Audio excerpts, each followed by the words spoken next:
ये जो सवाल है, एक कक्षा में 97% विद्यार्थी उपस्थित और 18 विद्यार्थी अनुपस्थित है, तो कक्षा में कुल विद्यार्थी की संख्या ज्ञात करना है। देखो, हम ये सवाल को बारीकी तरीका से बहुत बेहतरीन ढंग से बता देते हैं, ठीक है, क्योंकि इसके बाद जो भी सवाल आएगा वो होगा ऐसा ही, और अगर तुम्हारे किताब से बाहर भी रहेगा ना तो भी तुम बना दोगे। एक बार सिर्फ समझ लो क्या बोल रहा है, ध्यान से सुनना, ठीक है। एक ही नियम पर बनेगा और बहुत आसानी से। एक क्लास है, कक्षा है, उसमें 97% विद्यार्थी उपस्थित मतलब आया हुआ है। जैसे तुम लोग बैठे हो तो मान लो कि 97% आया हुआ है।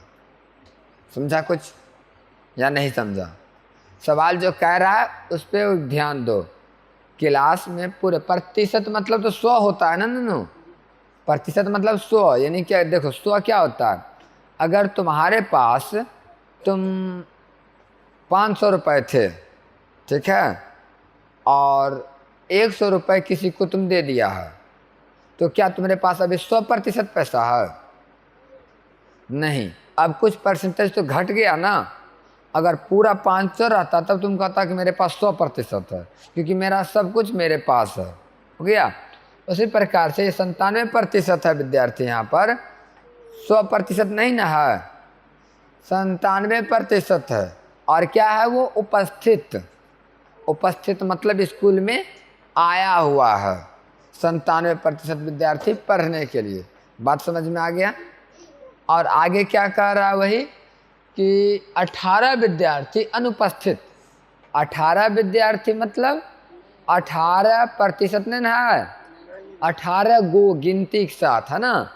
18 गो विद्यार्थी नहीं आया, तो बताओ कुल विद्यार्थी कितना है उस स्कूल में? दिमाग खराब हो गया, समझ में ये नहीं आया कि कैसे बनाए, क्या कहा, कुछ समझ में नहीं आया। इतना समझो, प्रतिशत पूरे 100 का होता है, और 97% आया हुआ है, तो सोचो कितना प्रतिशत नहीं आया? 3% नहीं आया, ठीक है। और विद्यार्थी जो संख्या में दिया हुआ है वो कितना गो है? 18 गो। इसका मतलब जो 3% नहीं आया, एक तरफ ही प्रतिशत में बोल रहे हैं कि 3% नहीं आया, एक तरफ बोल रहे हैं कि 18 गो विद्यार्थी नहीं आया। इसका मतलब 3% के बराबर 18 विद्यार्थी है कि नहीं है? सोचो, हुआ ना। 97% आया है, बचा कितना गो? 3 गो। 3% वो नहीं आया ना, और विद्यार्थी कितना नहीं आया? 18 गो। इसका मतलब है कि 3% के बराबर है दोनों बात, हुआ ना। अतः हम ऐसे लिख सकते हैं नन्नू, हल करने के लिए, अनुपस्थित विद्यार्थी प्रतिशत में, यानी कि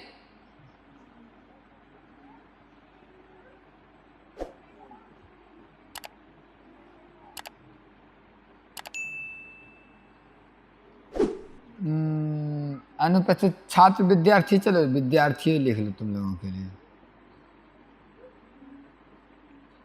अनुपस्थित विद्यार्थी प्रतिशत में, तो कितना प्रतिशत होगा अनुपस्थित विद्यार्थी? 100% टोटल होता है कुल जितना कुल कुछ भी होगा तो 100 होगा। और यहाँ पर 97 आया हुआ है, तो -97 कर देंगे, कितना बचेगा? 3%। तो 3% विद्यार्थी अनुपस्थित है, और यहाँ बोल रहा है कि 18 विद्यार्थी अनुपस्थित है, मतलब तो बराबर हो गया। इसलिए 3% के बराबर में 18 विद्यार्थी होगा ना? सही है। अब उसके बाद सोचो कि चूंकि 3% के बराबर 18 हुआ, तो 1% बराबर कितना होगा? एक नियम ना हो गया ये, एक नियम। तो सर इसलिए 1% बराबर 18/3 विद्यार्थी। 3 एकम 3, 3 छक 18, 6 विद्यार्थी हुआ ना। अब यहाँ पर इसलिए हमें कितना प्रतिशत निकालना है? कुल विद्यार्थी इस विद्यालय में कितना है, तो सीधा 100% निकाल देंगे तो कुल निकल जाएगा, क्योंकि हम जानते हैं 100% मतलब कुल होता है। यानी जितना है 100% है वो। तो हम सीधा 100% के बराबर ले लेते हैं, 100% बराबर, तो 6 गुना 100 बराबर 600 विद्यार्थी उस विद्यालय में है। बात समझ में आ गया होगा। और अगर नहीं आया तो दूसरा तरीका इसी पर देख लो कि 3% बराबर 18 विद्यार्थी था ना, 1% बराबर 6 गो हुआ कि नहीं हुआ? नहीं तो तुम जांच कर लो, 1% बराबर 6 गो है, तब तो 3% बराबर 18 गो है। और यहीं पर हम 100% नहीं निकालना चाहते हैं। एक काम करो ना, विद्यार्थी कितना गो स्कूल में उपस्थित हुआ है? 97% ना, तो तुम 97% निकाल लो, निकाल के ट्राई कर लेना, निकाल लेना। निकालेगा 97%, तो जितना निकलेगा तो वो तो उपस्थित विद्यार्थी की संख्या निकलेगा। अब वहाँ पर पूछा है कि कुल विद्यार्थी कितना है, तो 18 को जो नहीं आया उसको उसमें जोड़ देगा तो ना कुल पता चलेगा। जैसे हम बोलें अभी अपने विद्यालय में कुल विद्यार्थी की संख्या बताओ, तो तुम गिनोगे और कुछ विद्यार्थी नहीं आया, तो जो नहीं आया उसको भी गिनोगे, तब कुल पता चले कुल कितना है। समझ में आया ना? चलो, इस अगर फिर भी समझ में नहीं आया होगा ना, तो ये तो समझ में पक्का आ जाएगा। देखो, एक आदमी अपने वेतन माने क्या होता है? दरमाहा, जो महीना महीना पैसा मिलता है ना काम काज का, वो समझ गया। आदमी अपने वेतन का 20% बचाता है, समझ गया, 20% बचाता है। यदि वह एक माह में 50 रुपये बचाता है तो उसका वेतन क्या होगा? देखो ध्यान से, ऊपर वाला सवाल की तरह ही हो गया ये भी। एक आदमी अपने वेतन का 20% बचाता है ना, और यदि वह एक माह में 50 रुपये बचाता है तो उसका वेतन क्या होगा? भैया बचाता प्रतिशत में कितना है? 20, और वह एक महीना में कितना बचाता है? 50। तो वेतन तो महीने महीने आ रहा है ना, यहाँ पे लिखा भी है। एक आदमी अपने वेतन महीना महीना है 20% बचा लेता है, और वह एक महीना में 50 रुपये बचा लेता है, उसका वेतन कितना मिलता है ये बताना है। देख भाई, 20% बचा रहा है, इधर 50 रुपये बचा रहा है, सब कुछ बता दिया वो। इसका मतलब ये हुआ कि 20% के बराबर 50 टका है। नहीं समझा बात को? देखो, एक तरफ कह रहा है कौन चीज, हम ना अपना जितना पैसा मिलता ना, हम इसमें से 20% बचा लेते हैं।